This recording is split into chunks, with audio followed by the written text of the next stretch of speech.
को मैं डॉक्टर श्री फूल मीणा, सहआचार्य इतिहास विभाग, पंडित नवल किशोर शर्मा, राजकीय स्नातकोत्तर महाविद्यालय दौसा। आज हम इस वीडियो में एमए फाइनल इतिहास के ग्रुप बी के सेकंड पेपर भारतीय मध्यकालीन इतिहास में समाज एवं अर्थव्यवस्था के बारे में जो अध्ययन करेंगे, उसमें सबसे पहले अर्थव्यवस्था। अर्थव्यवस्था में हम प्रौद्योगिकी के बारे में पिछले वीडियो में अध्ययन कर चुके थे। अब जो इस वीडियो में जो आज अध्ययन करेंगे वो है कृषि क्षेत्र। तो मध्यकालीन भारत में भूमि के स्वामित्व के संबंध में विद्वानों ने अलग अलग मत व्यक्त किए हैं कि भूमि का स्वामी जो है वो कौन होता था। समकालीन यूरोपियन यात्री सम्राट को भूमि का स्वामी मानते थे, लेकिन डॉक्टर इरफान हबीब जो बहुत बड़े इतिहासकार हैं, उनका ये मत है कि भूमि का स्वामी न तो सम्राट होता था और न किसान। कुछ परिस्थितियों में उसका अधिकार मालिकियत का था, अर्थात सिद्धांततः भूमि का स्वामी सम्राट था, परंतु व्यवहारिक रूप से देखा जाए तो भूमि पर काश्त करने वाले जब तक भू लगान देते रहते थे तब तक वे भूमि के मालिक बने रहते थे। तो सामान्य रूप से किसान न तो भूमि को बेच सकता था और न उससे अलग हो सकता था। इसी प्रकार डॉक्टर नौमान अहमद सिद्दीकी का भी कहना है कि कृषकों को जमीन बेचने और बंधक रखने जैसे अधिकार नहीं थे।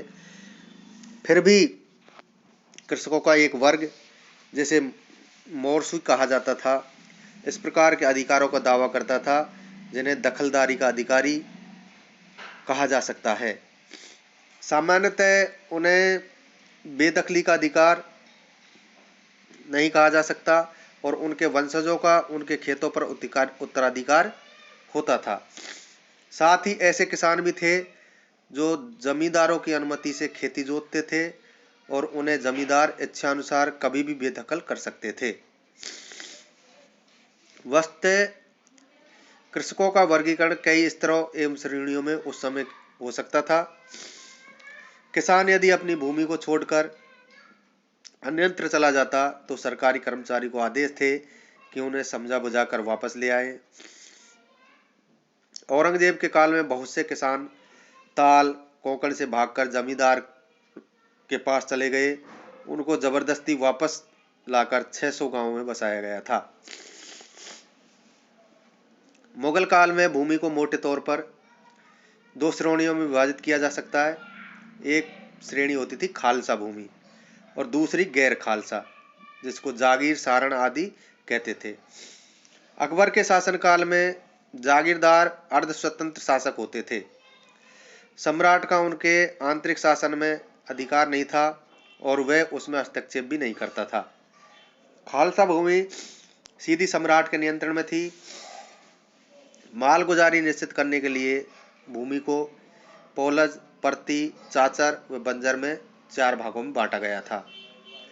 ये वर्गीकरण भूमि को जोतने पर आधारित था। पोलज वह भूमि थी जिसे प्रत्येक वर्ष जोता जाता था। परती को कुछ समय के लिए बिना जोते ही छोड़ दिया जाता था। चाचर प्रकार की जो भूमि थी वो 3-3, 4-4 साल के लिए अनजोती छोड़ दी जाती थी और बंजर भूमि होती थी जिस पर 5 साल से अधिक समय तक कोई उपज नहीं होती थी। प्रथम 2 प्रकार की भूमियां पोलज और परती को 3 श्रेणियों में विभाजित किया गया था। पहली अच्छी, दूसरी मध्यम और तीसरी खराब। इन तीनों श्रेणियों को प्रति बीघा औसत उपज को पोलज अथवा परती के प्रति बीघा की सामान्य उपज में मान लिया गया था।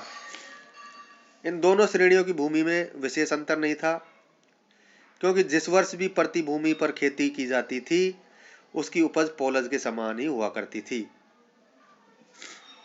चाचर भूमि में जब पहले साल खेती होती थी तो निश्चित दर का 2/5 भाग लिया जाता था और 5 साल खेती होने के पश्चात उस पर सामान्य दर से मालगुजारी वसूली की जाती थी।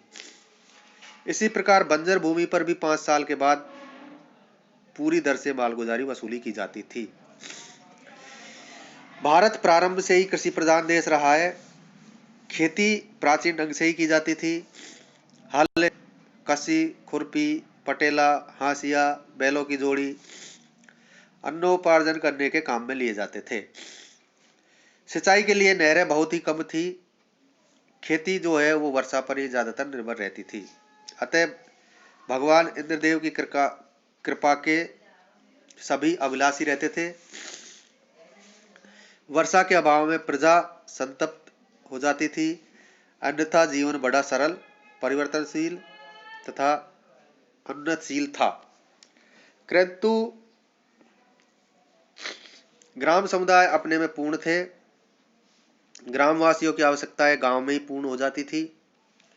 प्रत्येक व्यक्ति अपना नियत कार्य करता रहता था। किसान जैसे खेत जोतता था, बोता था तथा काटता था। उस समय खेत का क्षेत्रफल कितना होता था ये बताना बड़ा मुश्किल है। फसलें जो होती थी वो मुख्य रूप से बाजरा, गेहूं, मक्का, चावल, तिलहन, मटर, रुई, गन्ना आदि की फसलें उस समय बोई जाती थी।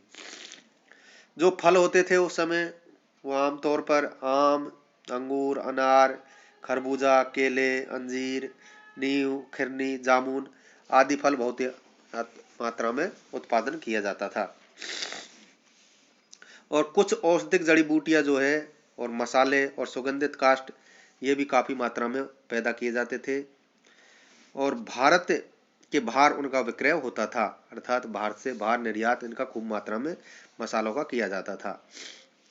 अनाज भंडार संचित करने का सामान्य तरीका जो था वो था गड्ढों या खपच्चियों में रखने का था, जिसे अनाज बहुत समय तक सुरक्षित रखा जा सकता था। दिल्ली के सुल्तानों ने भारतीय फलों की उपज में वृद्धि और उनकी किस्म सुधारने के लिए अनेक प्रयास किए थे, जिनमें मोहम्मद तुगलक और फिरोज तुगलक का विशेष स्थान है। मुगल सम्राट अकबर यह अनुभव करता था कि राज्य की समृद्धि किसानों की संपन्नता पर ही निर्भर है। यदि किसान संपन्न होंगे तो राज्य संपन्न होगा, क्योंकि एक ओर तो राज्य की आय का मुख्य साधन भू राजस्व था और दूसरी ओर राज्य की अधिकांश जनता कृषि पर ही आधारित रहती थी।